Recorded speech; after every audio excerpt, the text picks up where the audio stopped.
I will tell you my story of how I became a doctor. That's the first day at school. I was dressed up something like that because I thought I was going to school to learn to be a doctor.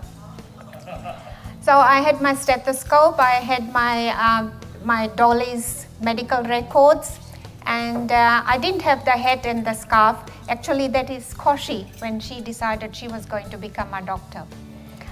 And my father came out and said, well, are you ready to go to school? And I said, yes, I'm ready to go to school. And he said, why are you dressed up like this? I said, well, I'm going to go to school so that I can learn how to make Dolly better because Dolly is just not getting better. Okay, he said, no, you can't go to school like that. You have to have your uniform on and then I'll take you to school. So I changed myself and I went to the school, and my father said, I told my father to sit under the fig tree, and I went to school. Now morning session finished and we came out, the break, and I said, I don't like the school. It's very boring. They have not taught me anything. All they do is they say A, B, C, D and 1, 2, 3, 4. Dad, I already know that. He said, okay, what are they going to do next? And maybe this time they will tell you what to do for Dolly. So I went again and lunchtime came. I still hasn't learned anything, and I came back. I said, here is your lunch. You eat. I'm going home. Take me home because they haven't taught anything. I said, well, they've got these little tables and they've got paint on them and they've got papers and they want to draw. And my dad said, okay, you go back there and you draw whatever you want. And I drew my Dolly Hospital. Now Dolly Hospital is my room. They had all the sutures, they had bandages, they had broken legs, they had wounds, everything.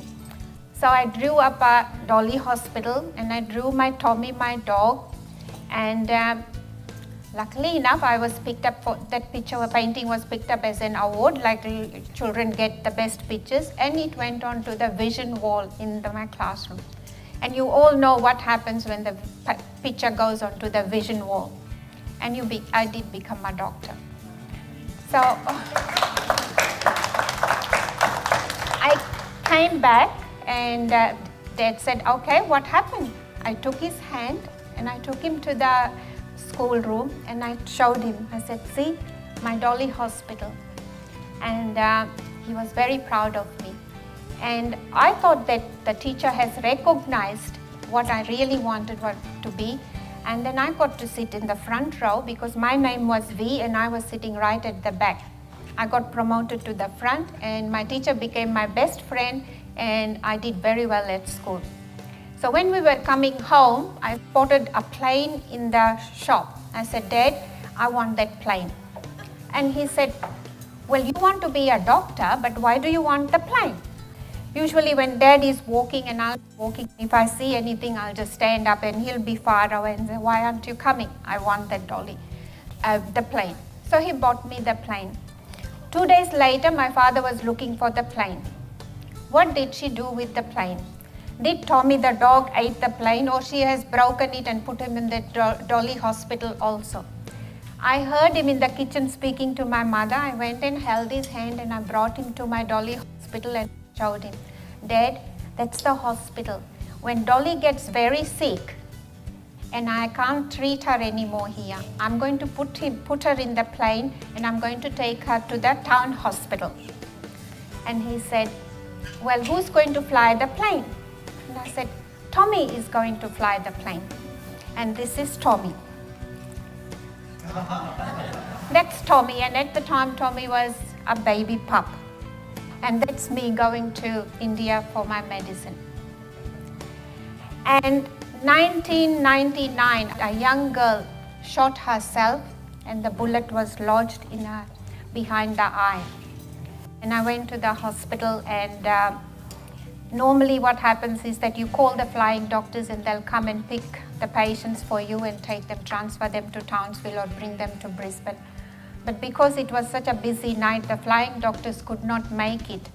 And it was about 12 hours or so we had to sit with her and on the phone to Brisbane. And they're really good at assisting the rural and remote doctors. They'll tell you exactly what to do on the phone. So they said, do you have a burr hole to drill the brain? and let the swelling down in case she gets loses unconsciousness because of brain swelling. And I called the director of nursing and I said, do we have a burr hole? Expecting her to say no. But she said, yes, we do, here is it. So I was sitting there praying to the God, oh my God, I don't have to drill somebody's young girl's head. And the flying doctors arrived. And when flying doctors arrive at your help, it is like God's arriving at for your help. And luckily she was treated, the bullet remains, but she is alive. So I go home, 10 o'clock in the night. In New Zealand it is 3 a.m. I call my father, wake him up and tell him, Dad, he said, is everything okay there? Are the children okay? I said, yes, everything is okay, but I want to tell you something. I said, what? He's half asleep. So I said, remember when I was a little girl, you bought me that plane? He said, yes, but what about it? Do you want to buy a plane now? I said, no, Dad, it really is true. We have got flying doctors coming in plane and taking the patient. And she had, I don't know why I mentioned to him, I said she was shot by somebody. Okay, he didn't hear that he was half asleep, so he said, okay, that's good. I'll talk to you tomorrow, and went off to sleep. Couple of hours later, I received this phone call again. What are you doing in this place in Cloncurry remote area and people are shooting at everybody? You pack up and you come home, you bring the children home. And I said, no, Dad, this is why you made me become a doctor, to help people. It's okay, I'm safe, the children are safe. They had some relationship problems and her boyfriend left and she shot herself. She is fine, she'll be okay. And then he goes, well, tell the children to go to school, no boyfriend and girlfriend for them. And they were just this at the time. So I was in Fiji, 1960s, had no idea of the planes or anything, but I had this idea in my head, flying doctors and flying machines are there and they can help to take the patients from there. And my Tommy is dead, but the dollies are hopefully better, and so are all of you, and I'm here. Okay. So, children, vision does come true. If you want something, you write it up and it will come true.